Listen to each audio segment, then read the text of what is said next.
Bonjour, je me présente pour ceux et celles qui ne me connaissent pas, Pasteur Manon Carbone, et je suis contente d'être avec vous ce matin parce que je voulais vous préparer un sujet qui va bien avec la période dans laquelle on est présentement. Parce que durant les vacances, qu'est-ce qu'on recherche durant les vacances? On recherche la paix intérieure, la paix extérieure. On veut avoir du temps de qualité avec notre famille. On veut trouver un endroit paisible où on se sent bien. Et c'est pour ça qu'aujourd'hui, je voulais vous parler d'un sujet qui est très important et j'aimerais que vous soyez en vacances à l'année longue. C'est pas compliqué. Moi, je veux que vous puissiez vivre ce que vous cherchez dans vos vacances, que vous puissiez le vivre toute l'année au complet. Et c'est pour ça que je vais vous parler de la paix. Parce que la paix est quelque chose qu'on peut avoir toute l'année. Et non pas seulement essayer de le trouver lorsqu'on est en vacances, lorsqu'on désire avoir un temps plus paisible dans notre vie. Et à cause de ça, c'est pour ça que j'appelle ce que je vais vous enseigner aujourd'hui, c'est comment rendre notre vie et notre entourage meilleurs. Comment le rendre meilleur? J'aimerais commencer avec le verset dans Jean 14, le verset 27, dans la version Le Semeur, qui dit « Je pars, mais je vous laisse la paix. C'est ma paix que je vous donne. Je ne vous la donne pas comme le monde la donne. C'est pourquoi ne soyez pas troublés et n'ayez aucune crainte dans votre cœur. » C'est ce que Jésus disait à ses disciples quelque temps juste avant qu'ils vivent une très grande épreuve, c'est-à-dire la crucifixion. Mais il disait à ses disciples, « Je vous donne la paix. » Donc, c'était une paix qui allait contre toutes les choses extérieures que lui pouvait vivre. Et c'est pour ça que j'aimerais que vous puissiez comprendre que Dieu, dans cette citation-là, voulait t'encourager. Ne laisse pas ton cœur être troublé. Qu'est-ce que ça veut dire être troublé? Parce que des fois, troublé, on pense juste que c'est quelqu'un qui est fou, qui n'a pas toute sa tête. Non. Troublé, ça veut dire aussi des choses qui viennent attaquer par des vagues d'inquiétude dans ta vie. Sûrement que tu as déjà vécu ça. Que ce soit des inquiétudes pour tes parents, pour tes enfants, pour ton travail, pour ton avenir ou quoi que ce soit. Laisse pas ton cœur être troublé par ça. D'autres fois, ça peut être à la place du stress négatif. Parce qu'il y a un stress qui est positif dans notre vie, comme l'adrénaline qu'on peut avoir lorsqu'il y a un danger, lorsqu'il y a une chose vraiment spéciale qu'on doit faire. Alors, à ce moment-là, on a besoin de ce stress-là qui est momentané, mais quand ta vie devient stressée, ça devient un stress négatif qui te rend malade, qui t'empêche de jouir de la vie du quotidien, et même peut-être que quand tu vas prendre tes vacances, tu vas continuer à être stressé, puis tu ne pourras pas vraiment prendre toute la plénitude de ce que tes vacances pourraient te donner à cause d'un stress négatif. Il y a aussi d'autres choses qui peuvent arriver, puis te faire penser que tu ne pourrais pas y arriver, des circonstances, des problèmes que tu n'as pas réglés, qui ont resté en suspens et qui viennent pour troubler ton cœur. Et c'est pour ça que la Bible, dans ce verset, dit que ton cœur ne soit pas troublé. N'aie pas de crainte à l'intérieur, parce que c'est ça qui t'empêche de pouvoir vivre dans la paix. Car lorsqu'on a un cœur troublé, ton attitude change. Et quand ton attitude change, même si tu voudrais avoir une vie meilleure, des vacances meilleures, des choses meilleures pour ta vie, ton attitude commence à changer. Et parce que ton attitude change, tu commences à être troublé. Et tout ça, c'est à cause que tu as gardé des choses dans ton cœur. Et même si tu essaies de faire n'importe quoi, d'aller dans un beau chalet, une place où est-ce que c'est super paisible, qu'est-ce qui va arriver? C'est que l'atmosphère ne sera pas bonne quand même pour tes bien-aimés, ni pour toi. Tout finit par se détériorer lorsqu'on n'a pas la paix. Et c'est pour ça que j'ai 4 points que j'aimerais te parler aujourd'hui. 4 points, pourquoi tu dois bénéficier de la paix. Quels sont les bénéfices lorsqu'on a la paix dans notre vie? La première, prenez-la en note, ça dit, quand tu as la paix, tu ne laisses pas l'attitude et les agissements des autres gouverner ta vie. Lorsque tu as la paix, tu ne laisses pas l'agissement et les attitudes des autres gouverner ta vie. Quoi qu'il arrive, tu as toujours le choix. Tu as le choix de détourner ton cœur des souvenirs négatifs, des choses négatives qui sont là, qui veulent préoccuper tes pensées et t'empêcher de vivre ton moment présent. Tu as le choix. Tu peux dire non, je n'entretiendrai pas mes pensées dans les choses qui sont à faire, les choses à venir et extrapoler sur des choses négatives. Tu as le pouvoir du choix de ne pas laisser ces choses venir infecter ou attaquer ton intérieur. La paix est un don de Dieu. Lorsque tu choisis Jésus comme ton sauveur personnel, il te donne la paix. Lorsqu'il est entré dans ton cœur, rappelle-toi, la première chose, c'est qu'il y a une lumière d'amour qui s'est faite. Et l'amour de Dieu venait restaurer toute chose dans ta vie. Et en même temps, la puissance de sa paix. Tu sentais une paix intérieure. Pourtant, les choses dans ta vie n'avaient pas changé, mais tu sentais une paix. Et Dieu veut que tu puisses vivre dans cette paix-là intérieure, même si les circonstances autour de toi ne changent pas. Il y a vraiment une puissance dans la paix. Et c'est pour ça que lorsque tu fais le choix de ne pas laisser les personnes extérieures te contrôler en laissant entrer des choses négatives à l'intérieur de toi, tu vas pouvoir vivre dans la paix. Vous savez, Jésus, lorsqu'il a donné ce verset-là dans Jean 14, lui-même était en train de vivre certaines angoisses parce qu'il savait que la crucifixion s'en venait. Mais ce qu'il a fait, il a décidé d'encourager ses amis en donnant ce verset et en disant « Ne soyez pas troublés et n'ayez aucune crainte dans votre cœur. » Même si lui vivait des choses, il a décidé de commencer à encourager les personnes. On va en parler un petit peu plus loin, mais j'aimerais vous donner 3 choses pour garder la paix. Parce que tu peux te dire, oui, c'est bien beau amener des enseignements sur la paix, mais comment est-ce que je peux la garder? Alors, je me base sur le verset qui est dans 1 Pierre 5,7 qui dit « Déchargez-vous sur lui de tous vos soucis et il prendra lui-même soin de vous. » Alors, je me base sur ce verset-là et je vous donne 3 choses que vous devez faire pour garder la paix. La première, c'est écouter. La deuxième, partager. Et la troisième, encourager. Écoutez quoi? Quand ça dit de se décharger sur lui de tous vos soucis et lui-même prend soin de vous, c'est pas juste de toi lui dire les choses. La première chose, c'est que tu dois écouter les paroles apaisantes, attentionnées que Dieu t'adresse dans sa Bible. Alors, tu lis la Bible et tu dis, Seigneur, montre-moi ces paroles qui viennent apaiser, qui dit « Je suis une créature merveilleuse » quand tu as fait plein d'erreurs. Qui te dit « J'ai des projets de bonheur et non pas des projets de malheur » quand tu viens de perdre ton emploi. Alors, quand tu te nourris à écouter des choses comme ça qui sont dans la parole et que tu les dis verbalement, tu te nourris et la paix revient malgré les épreuves que tu peux vivre. La deuxième, c'est partage avec lui tes ennuis, tes peurs. Et là, c'est là que tu peux arriver puis dire au Seigneur, « Oh Seigneur, est-ce que tu vois cette situation dans ma famille, cette situation dans mes relations, dans mes études, dans mon travail? » Et là, tu commences à te décharger sur lui. Tu lui partages tes soucis, tu lui partages tes craintes, tu lui partages tes peurs. Et parce que tu fais ça, la paix revient dans ta vie malgré les circonstances négatives. Et la troisième, c'est encourager les autres.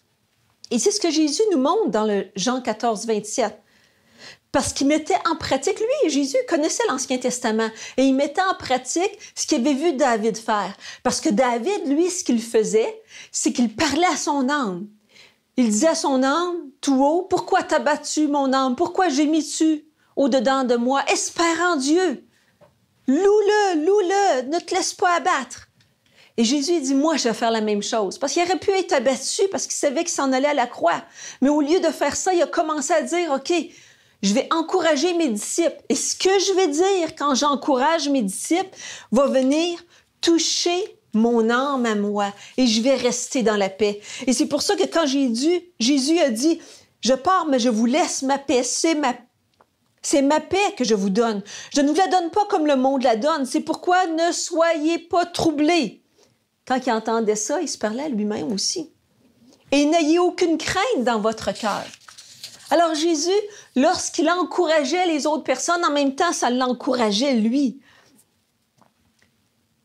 À qui ce n'est pas arrivé? Dis-moi que ça allait pas bien, tu vivais des choses négatives et que là, tout d'un coup, quelqu'un t'appelle et il a besoin d'encouragement. Et parce que tu commences à encourager cette personne-là, là, ça t'encourage toi avec, ça te donne une espérance nouvelle. Et ce qui semblait être trop grand pour toi maintenant reprend la bonne proportion.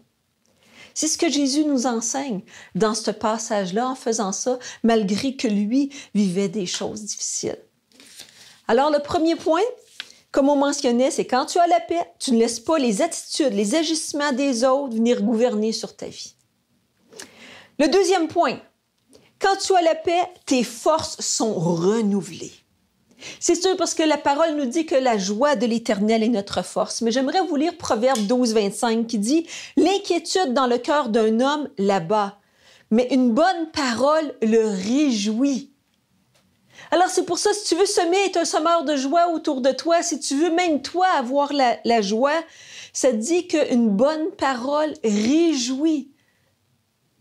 Et c'est pour ça qu'on doit parler d'une manière différente. Mais vous savez, Satan, il n'aime pas ça que tu aies des forces à cause de la joie.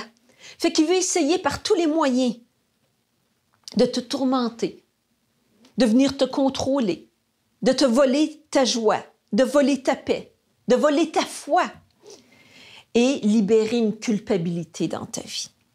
Satan veut t'avoir sur son terrain pour te détruire et regarder les circonstances qui pourraient venir te troubler, puis essayer de faire rentrer ces choses-là dans ton cœur. Mais après, il ne s'arrête pas. Une fois qu'il a fait ça, il veut continuer. Il veut t'enlever du royaume de Dieu parce qu'il sait que si tu te sens coupable pour quelque chose, si tu es concentré sur toi, que tu ne vois plus que Dieu peut agir dans ta vie, là, il t'a sorti du royaume et il sait que tu n'es plus dans la paix, tu n'es plus dans la joie et que tu es concentré sur tes erreurs. Ce que tu aurais dû dire, ce que tu aurais dû faire, ce que tu aurais dû pas dire, ce que tu aurais dû ne pas faire. Et il veut agir comme ça dans ta vie parce qu'il veut t'enlever la joie qui vient de Dieu. Il veut t'enlever la paix qui vient de Dieu parce que c'est comme ça que tu perds tes forces. C'est pour ça que je te dis qu'un des privilèges d'avoir la paix, c'est que tes forces sont renouvelées. Et au lieu d'être concentré sur toi, tu es concentré sur Dieu, ton partenaire qui est constamment avec toi. Et Jésus qui te dit, je te laisse ma paix. Je te donne ma paix en toutes choses.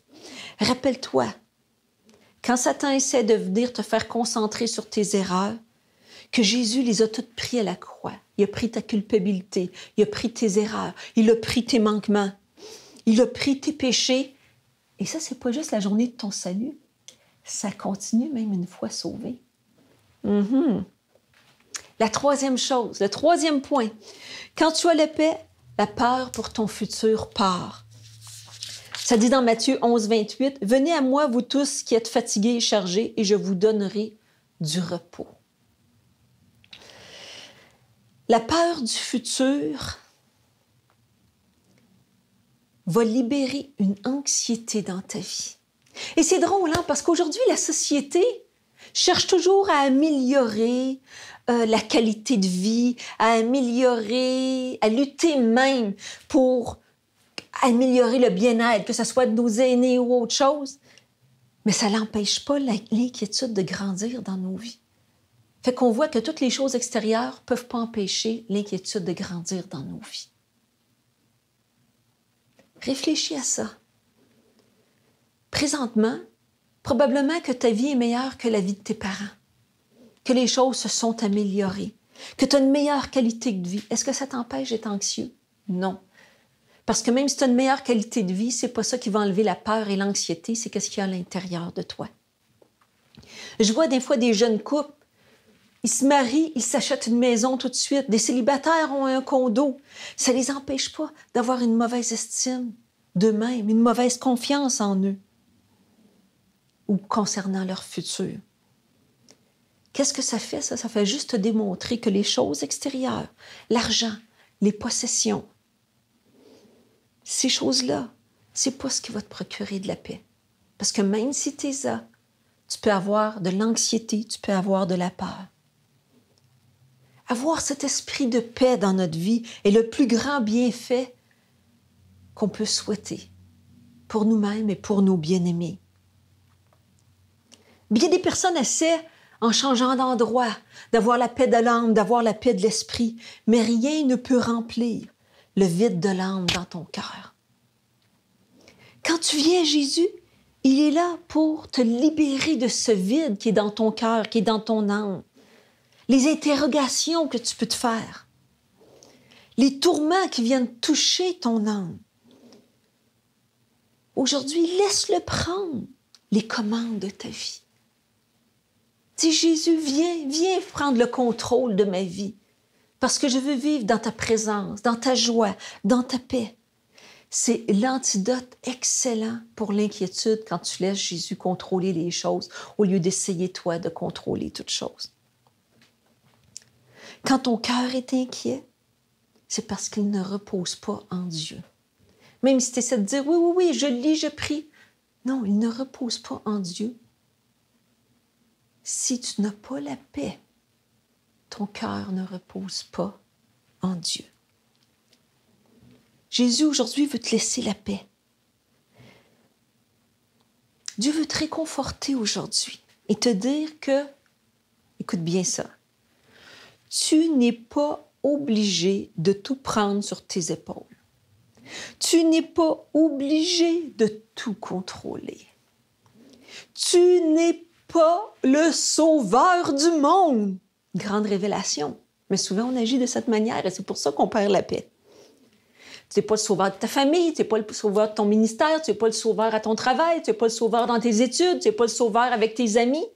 Laisse à Jésus son rôle. C'est lui le sauveur. Laisse-le lui à la place devenir ton consolateur et ton prince de paix. Choisis de garder la paix de Dieu pour ton âme et que Dieu reste souverain malgré les circonstances. Dans Jean 14:1, ça dit que votre cœur ne se trouble point. Croyez en Dieu et croyez en moi. Fait que Jésus dit, écoute, si tu crois en moi, tu vas me faire confiance, puis on va pouvoir avancer ensemble, tu vas pouvoir demeurer dans la paix, et même s'il y a des attaques dans ta vie, une perte d'emploi, une maladie, des problèmes dans les relations, je vais être là et je vais te donner une paix surnaturelle malgré les circonstances que tu peux vivre. Alors, pour clôturer ce troisième point, la seule chose que je pourrais te dire, c'est que la paix n'a pas à faire avec un endroit, n'a pas à faire avec tes possessions, mais a à faire avec l'état de ton cœur. Ça vient de l'intérieur. Et c'est pour ça que je te disais que tu peux avoir la paix à longueur d'année et non pas seulement chercher un endroit paisible dans des vacances ou dans des temps spécifiques. Mais que même s'il y a une tempête dans ta vie, tu peux être dans la paix comme Jésus lorsqu'il était dans la paix dans la barque, malgré la tempête. Comment trouverais-tu ta vie aujourd'hui si malgré toutes les attaques, tous les problèmes que tu vis, malgré que ça ne fonctionne pas comme tu le désires, qu'il y a une paix et une joie profonde à l'intérieur de toi? C'est ce que Dieu veut faire pour toi. Alors, le quatrième point, c'est quand tu as la paix, tu deviens un artisan de paix pour les autres. Dans Matthieu 5:9, ça dit « Heureux ceux qui procurent la paix, car ils seront appelés fils de Dieu, seront appelés filles de Dieu. » Et dans Proverbe 12:20, ça dit « La tromperie est dans le cœur de ceux qui méditent le mal, mais la joie est pour ceux qui conseillent la paix. » Alors, on revient au premier point. Quand tu encourages les autres, que tu amènes la paix dans leur vie, ce que ça fait en même temps pour toi, ça emmène de la joie. De la manière que tu parles. Tu peux être un papa, une maman, un homme d'affaires, une femme d'affaires, un étudiant. Mais de la manière que tu parles, malgré les épreuves que tu vis, fait toute une différence. Fais attention à tes paroles. Fais attention à comment tu es porté à parler des choses. Au lieu de parler des choses négatives que tu vis, sois cette personne qui encourage, comme Jésus a fait avec ses disciples malgré ce qu'il vivait. Et à cause de ça, c'est lui qui en bénéficiait parce que son âme était restaurée et il a été capable de passer à travers l'épreuve de la crucifixion qui s'en venait dans sa vie. Quelle sorte d'épreuve qui arrive dans ta vie? Et que parce que tu vas parler de manière positive pour encourager les autres, Dieu va pouvoir te restaurer.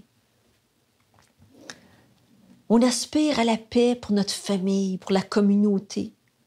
On aspire à ça. Mais savais-tu que Jésus te la donne? Tu n'as pas besoin d'aspirer à. Il te la donne. Tu as juste à l'accepter dans ta vie. Il veut que tu sois un artisan de paix autour de toi. Mais dis-toi une chose, que tu ne peux pas donner aux autres ce que tu n'as pas. Si tu n'as pas la paix à l'intérieur, tu as beau faire n'importe quoi pour essayer d'améliorer ton entourage, améliorer ta famille, améliorer ton lieu de travail, c'est seulement ce que tu as à l'intérieur que tu es capable de donner. Alors, si tu es inquiet et plein de peur, c'est ce que tu donnes aux autres, même si tu essaies en changeant d'endroit de faire quelque chose.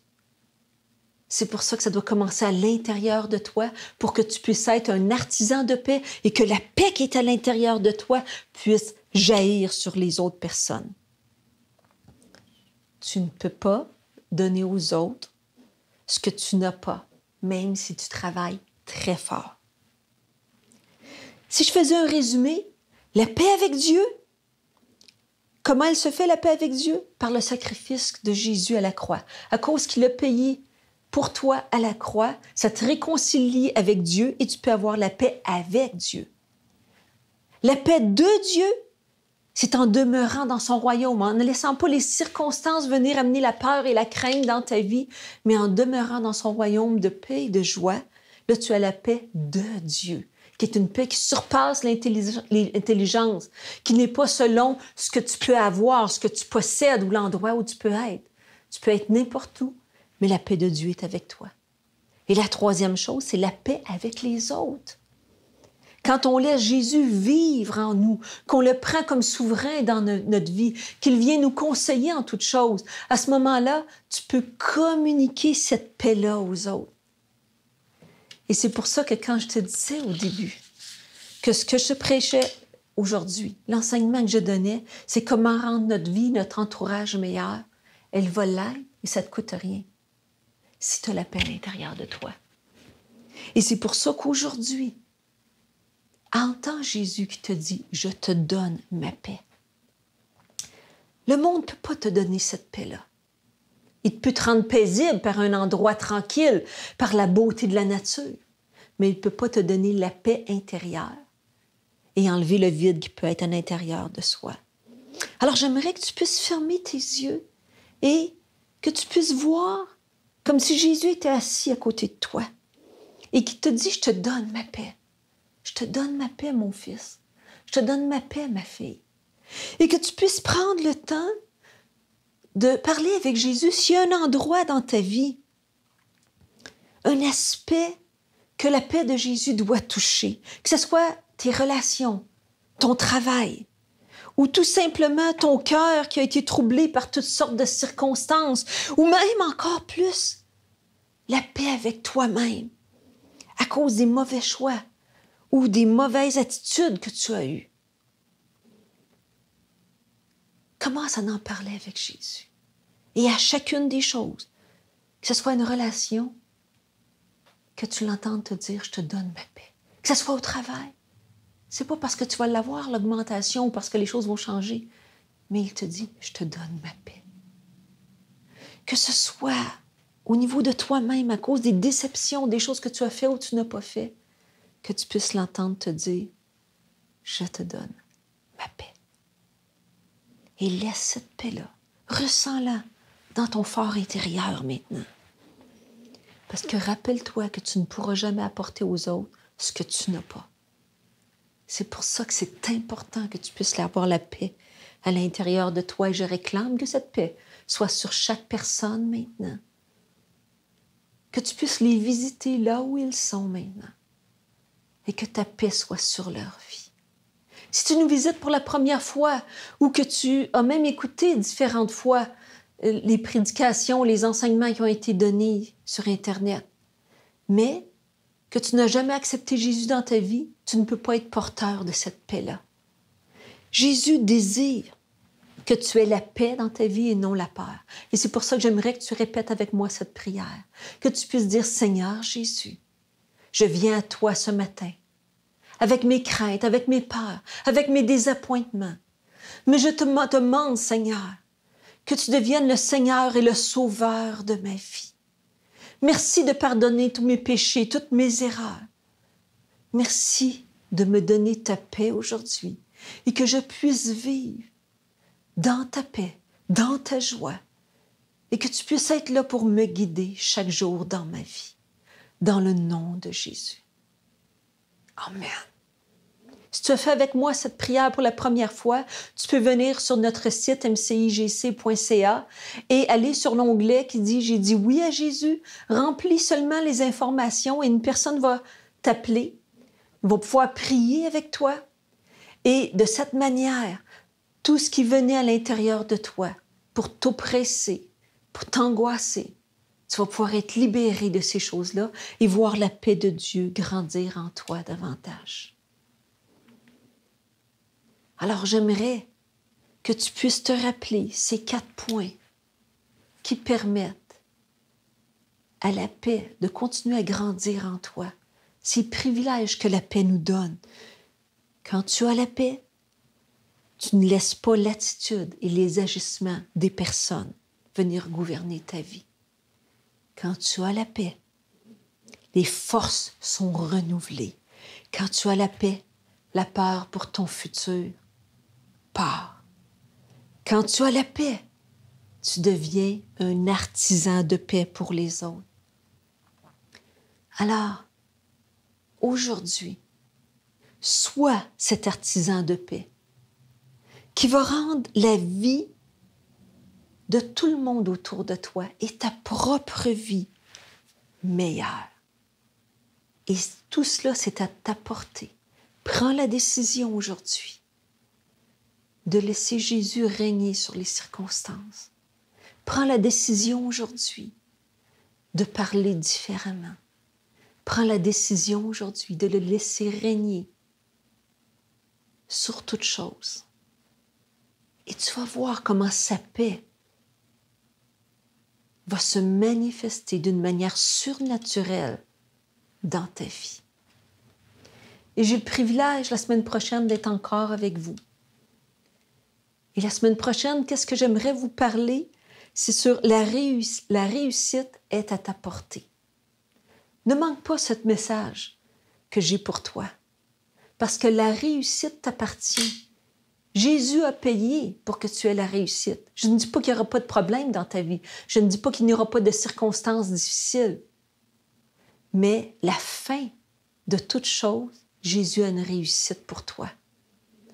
Alors, si pour toi, c'est difficile d'avoir une réussite financière, une réussite dans ta famille, une réussite au niveau de ton travail, au niveau de tes études, je vais te donner des clés que si tu suis ces choses-là, même s'il y a des attaques dans ta vie, tu vas pouvoir voir la gloire de Dieu se manifester.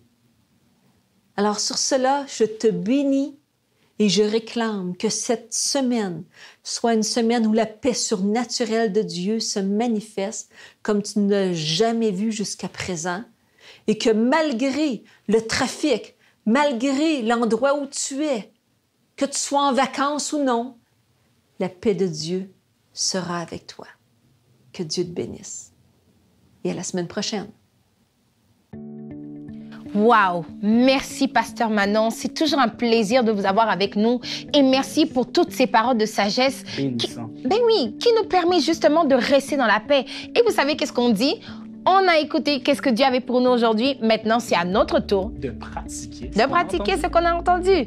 Fait que dans les commentaires, je vous vois déjà féliciter le pasteur Manon. Mais Chad et moi, on va prendre le temps de féliciter aussi les nouveaux. Yes! Ben oui, des nouveaux qui ont fait la prière du salut aujourd'hui. On appelle ça prière du salut, mais dans le fond, c'est juste cette prière que vous avez fait pour inviter Jésus dans votre cœur. C'est bien dit. Donc, on vous invite à aller sur le site de mcigc.ca. Cliquez sur le lien Connect, trouvez un Connect. Pourquoi?